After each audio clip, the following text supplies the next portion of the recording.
What's up, guys? It's your boy, Barca Boy 103. Just finished watching the match and Barcelona beat Atletico Madrid by 3-1 at the Camp Nou, which was absolutely rocking. Finally being back in the stadium for a big game feels fantastic. You feel like a huge, giant European club, but we get our first big win of the season, and overall I would say deservedly for sure. Would I say comfortable fashion, champagne football? Not quite, but definitely one of the best, if not the better games we've seen this season from Barcelona.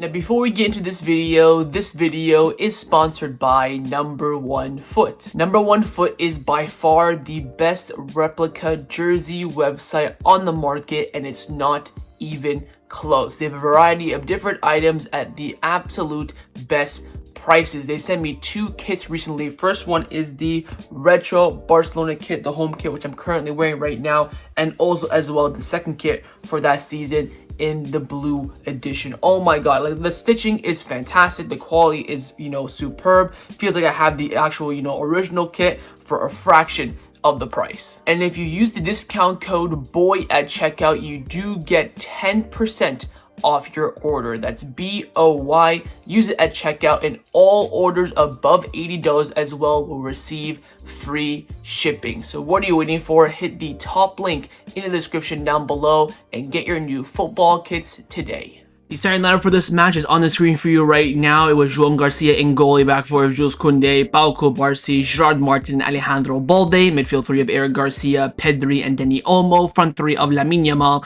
Lewandowski, and Raphinha. So the big change here, Frankie de Jong is apparently like a boo-boo, little sick guy, has a fever, so he didn't make the squad. Eric Garcia was pushed back into the midfield, and Gerard Martin was selected ahead of Andreas Christensen. Of course, Araujo having mental issues, so he's not going to be able for selection for a foreseeable, time period. But this was a team, I think overall the only big surprise was Frankie de Jong not being in the squad list. The rest of the team was pretty much as we expected.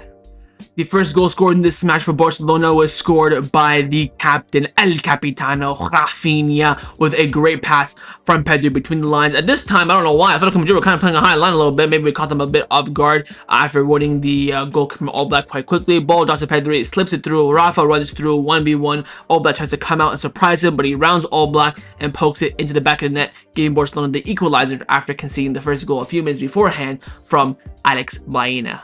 The second goal scored in this match was scored by Dani Olmo. 3 goals in 2 games for him. He's finally hitting form, and unfortunately got injured scoring the goal for Barcelona as well. Worked on the right hand side, Olmo doing most of the work. Lua, did he get the assist? Did he not? I don't know. From the replays I've seen, it's indecisive, but it looked like a 1-2 play between the two, and Olmo has some space on the left hand side just in front of the penalty spot, shoots it across goal, beats All Black, side netting, perfect finish. And as he falls down, he does hurt his shoulder. If it is a dislocation, he's going to be out for 3 months. I think his 2025 is over. Well, let's hope the dislocation, the shoulder injury, isn't serious, because as he landed, he did hurt his shoulder. So wait and see, and we'll get news about that probably tomorrow in the afternoon. But he's the one that got the Barcelona into a winning position. And the third and final goal scored in this match was scored by Ferran Torres in the death at the end of the game, where Barcelona were trying to keep the ball away from Atletico Madrid. In the end, I believe it's a pass from Dro out wide to Balde, who then passed it across to Ferran, took a touch, buried it, and finished. And this is Ferran's position. Off the bench, getting at defensive lines when they're a bit tired, when there's a bit more space to be played with, not starting week in, week out. It's a good finish from him. Finally, a good cross from Balde, and that gave Barcelona the confirmed 3 huge points. So overall, the team performance rating on the night, I'm giving it a very, very solid 7 out of 10. I think over the course of the 90 minutes, Barcelona were on top. They were the better team. They deserved to win, and we were comfortable. The first 10 minutes was quite all Atleti. They did start the match, so maybe we can, give that a bit of a pass. We had some bozo moments. Kubarsi for the, goal that we conceded. We almost conceded a few other opportunities as well. The defensive line, again, just looks so shaky. But going forward, midfield control, we looked really strong. I really want to highlight, I would say, that maybe 15-20 minutes to spell after we conceded, we looked so sharp. We played a bit smarter as well when it was time to defend. We did defend, even though we did defend with a high line. We had every man behind the ball, not everyone spread out like we usually and normally do. I think Flick played a very smart game and was very conservative. He put his system first, but put the result second, which sometimes kind of sounds maybe dumb to say, but what I mean by that is that He played the way that he wanted to play, but also kept that conservative aspect of what you need in a big game like this. Again, Barcelona coming to this game, not winning one big game this season, 3 losses out of 3,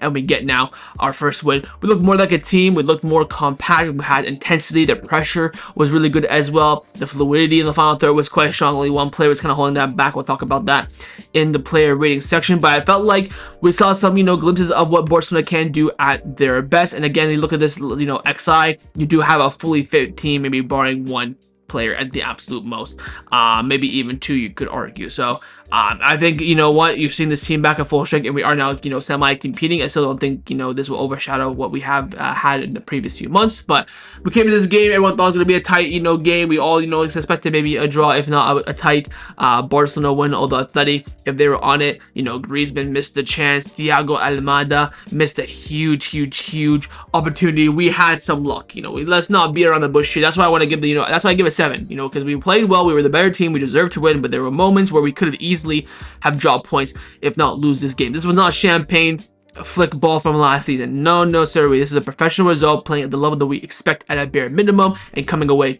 with the result. There were so many key moments in this game that could have not went our way. I think even in that, there's a 5-minute spell in the second half before Dani Olmo scored where Atletico were getting some chances as well. So we had to be very cautious in our defensive shape, defensive aspect of the game, where it's still absolutely ropey beyond belief. But in the midfield and the attack, we look much stronger. And this is what happens when you start your best midfield and your best attack week in, week out. You get to see some good football, which of course everyone wouldn't mind whatsoever. But overall tonight, 7 out of 10, solid displays, still some fairlies, there's still a lot to improve upon, but yet some improvement, especially in a big game, in a big moment of the season, especially with the La Liga table being what it is today.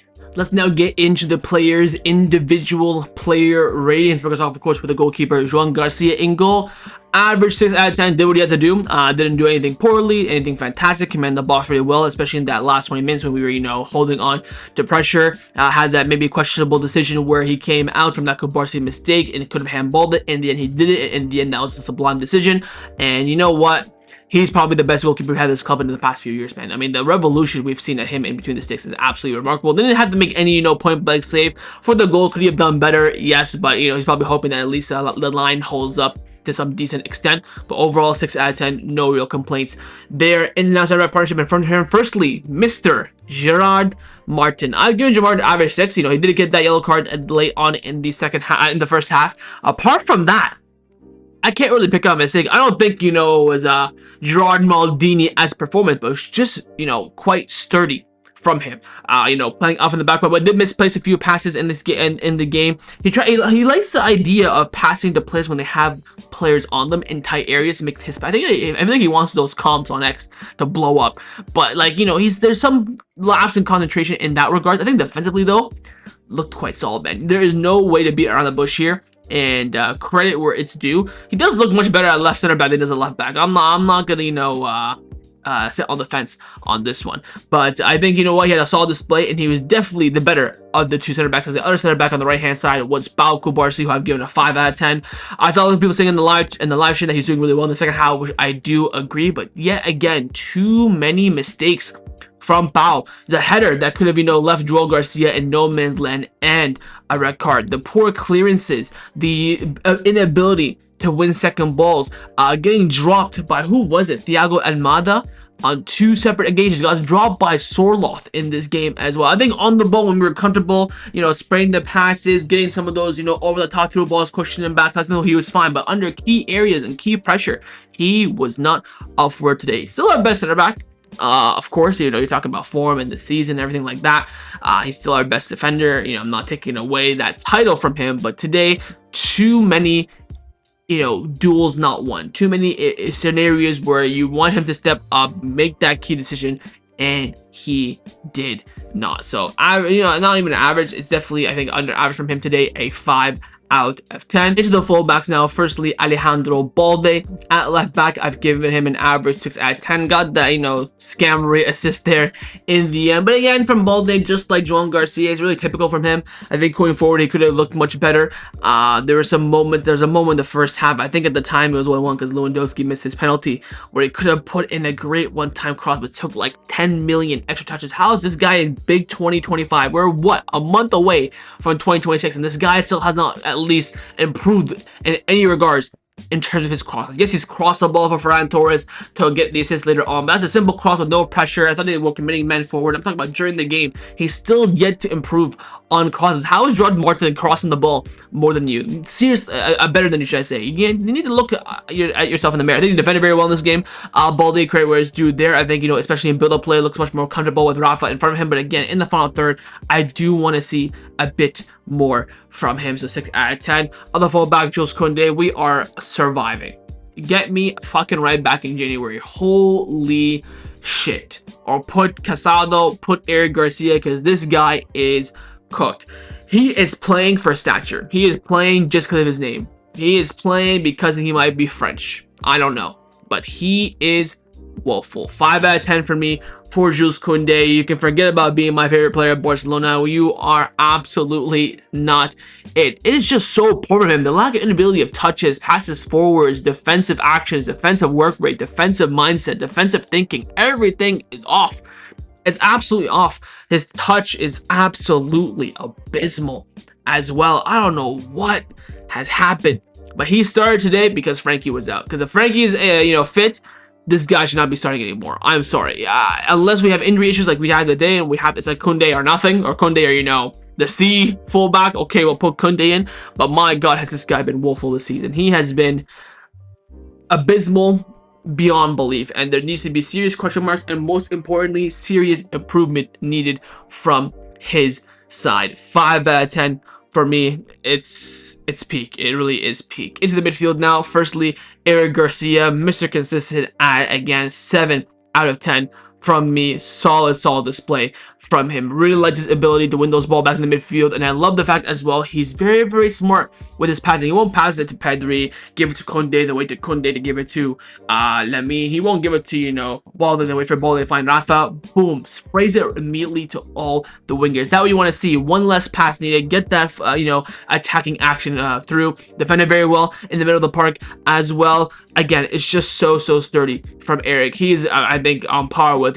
top 3, if not number 1 player of the season for Barcelona this year. He's been absolutely remarkable in so many different positions, whether it's at right back, center back, or midfield. Maybe more so, I think, right back and CDM than at center back this season. But my God, he's been absolutely, flawless this season, and he put in a remarkable defensive performance. There were some moments I feel like where could have been much more, not agile, I'm looking for, but much more, more spring in his step. There may be moments where he'd, make a tackle, recover the ball, take a while to get up, take a while to, progress the ball forward, take a while to start that attacking action. Maybe he needs to be a bit quicker on that. Maybe he's used to having more time on the ball at center back and maybe at right back as well. But overall, I think 7 out of 10, superb from him. Pivot partner was, of course, Mr. Pedri Potter, 8 out of 10. This guy is just absolutely remarkable. They call him the magician for a reason. I mean, it is scary what this man can do. It's actually been confirmed now that Olmo has that shoulder injury. He's probably out for 2 to 4 months now. Anyways, with Pedri, he's magical. I mean, he came in his match not fit, confirmed by Flit, and he played as if he was at 100%. I mean, the turns and movement, the assist he got for the Rafa first goal was fantastic. His ability, to beat, the press and have so much composure on the ball. The defensive work rate he had in that second half, madre mia. Praying there's no injury whatsoever with him or any risk of that nature. But he was absolutely sturdy.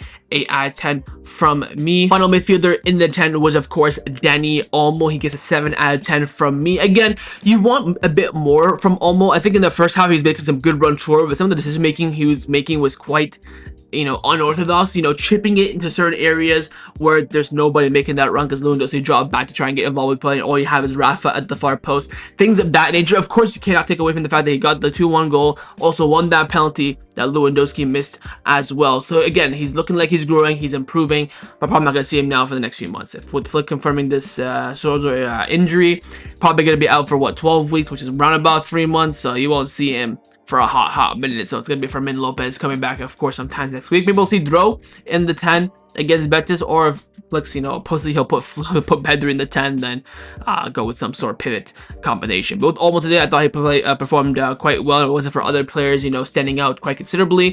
Could have easily have gotten the man of the match in this game. So 7 out of 10 from me.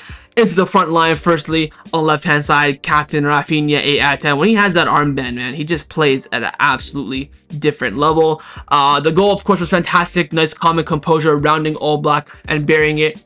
Making that run forward. It was interesting because I think him and Dani Olmo at that time were positions were switched, because he was in the 10 almost on the left hand side, so he was able to make that run, especially with Lamine Yamal holding that right hand side and attracting that space from, I think it was a Hanko and Lenglet. He was able to peel in and make that run in behind. But when you have a player like him that brings the intensity, that brings the leads the press from the forefront, it's levels. The difference is staggering beyond belief. So when he's there, that his team's going to give at least 110%. Whether we lose or not remains to be seen. But Rafa was absolutely sensational today. 8 out of 10 from me. Finally, other winger was Lamine Yamal. 7 out of 10 from me. Again, he performed absolutely magical. Just now, no, the end product. I think, again, he had so many opportunities today when he had that cut inside on his left foot every single time, wide. When he bangs them in, like he did against last season against Espanyol, they're magical. But when he misses like 6 or 7 of them, especially when they're not on target, they're not being saved or hit the post, they're going wide, it gets a bit frustrating. I think he holds on to the ball again a little bit too much. We've talked about this a lot on the channel over recent months. He needs to be able to spray the ball quite quicker. But again, the dribbling, the movement, the reading of the game, those travels he was spamming in the first 5 minutes of the game were absolutely remarkable. Some of them were a bit overhit, but the fact that he can get that accuracy on it is astounding. And all he's really missing today was a goal and assist. I think it's a game where he definitely performed without any shadow of the imagination whatsoever. But again, just gotta hone in on that finishing. But for someone who's as young as him, that'll definitely come in the future, so no worries there. 7 out of 10. Finally, up front, Robert Lewandowski, 4 out of 10. I mean, this guy was abysmal, man. Should not be on penalties anymore. That is a given. How are you missing 2 out of 3 this season against Sevilla in this game where we wanted to win? And Sevilla, we lost. Thankfully, this game we did end up picking up 3 points. I think even the header he should be scoring as well. That's a point blank free header he put right beside All Black. Of course, it's a good save from All Black, but it was positioned enough where All Black was able to save it. All Black did was just dive that way. It wasn't like All Black dove quickly, predicted it, made a fingertip save, right? Stuff like that with Lou. I think his hold-up play wasn't too bad, but again, there were moments where the hold-up play was shit. So it's I'm surprised he played more than an hour, to be fair. It was a really poor performance from him. And again, the big moment where we needed him, it was 3 times this season, and he failed twice. He sent that penalty back to the Montjuic. I'm pretty sure that ball hit the Post Malone concert. It was remarkable. I don't know how that, if he misses, if he hits it on target, hits the post, crossbar save, like, you know what, it happens sometimes. It sucks to happen 2 out of 3 times a season, but off target completely just before halftime to complete a remontada. Get out of my face. 4 out of 10 for me for Lua. Finally, the subs were Rashford, Ferran, Casado, Dro, and Christensen. I don't think Christensen touched the ball. Rashford looked lively. Again, Rashford's defensive work rate is fucking woeful, and he's gonna get caught out and get figured out and get called out a lot more as the season progresses. Going forward, he doesn't look too bad. He's creating chances, making good runs, holding up the ball quite well when trying to run down the clock. But his defensive side is absolutely non-existent. He leaves Balde all alone down the left-hand side. And I'm surprised that Flick is not, honing in more down on him. Of course, Ferran Torres getting the goal. Credit where it's due. He did have some good recoveries and good work rate as well. Casado as well saved. Dro looked really silky. I'm not gonna lie. In that first 15 minutes where we had a bit of possession before we kind of, just decided to park the bus, Dro was looking really nice, especially on the right-hand side. The connectivity with Lamine Yamal looked fantastic. He looked silky. He looked elegant. He had that composure as well as making some good passes, well-timed, good weight on the ball as well. Hopefully he gets some minutes against Betis this weekend. But subs today came in, provide that rotation and impact, and some of them had more impacts than we usually expect from subs in a game as well. And last but not the least is, of course, the manager, Hansi Flick. Tonight for me, he gets a 7 out of 10. Of course, picked a good lineup, 3 points, 3 goals.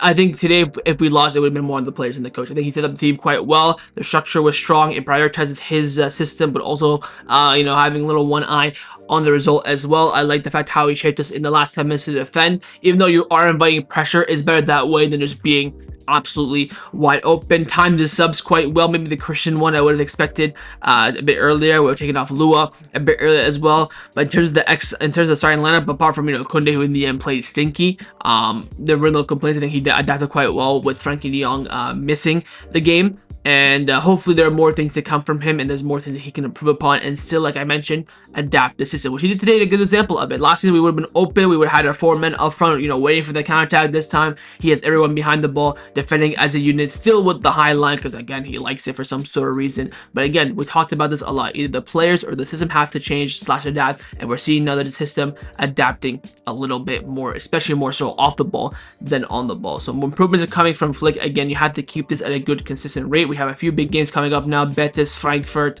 Villarreal as well. This was the last tough game. Villarreal as well is going to be a tough game as well at the Ceramica final game of the year before the Christmas break. That's going to be a huge result. They're currently sat in 3rd place as well. So if we win these games, have some momentum and confidence going to the January Spanish Super Cup in Saudi as well, there can be a turn of movement. This, for me, this kind of game is the start of it, but he has to keep the path going. So that was a match review for Barcelona versus Atletico Madrid in La Liga. Hopefully you guys enjoyed this video. If you did, of course, make sure you drop a like down below, and of course in the comments down below as well, let me know your thoughts on everything we did discuss. The main thing on our first, of course, is your thoughts on the performance, your player ratings, and your manager rating as well. And of course, make sure you guys subscribe down below if you haven't already, and I will see you guys next time on the channel. Take care, and Forza Barca.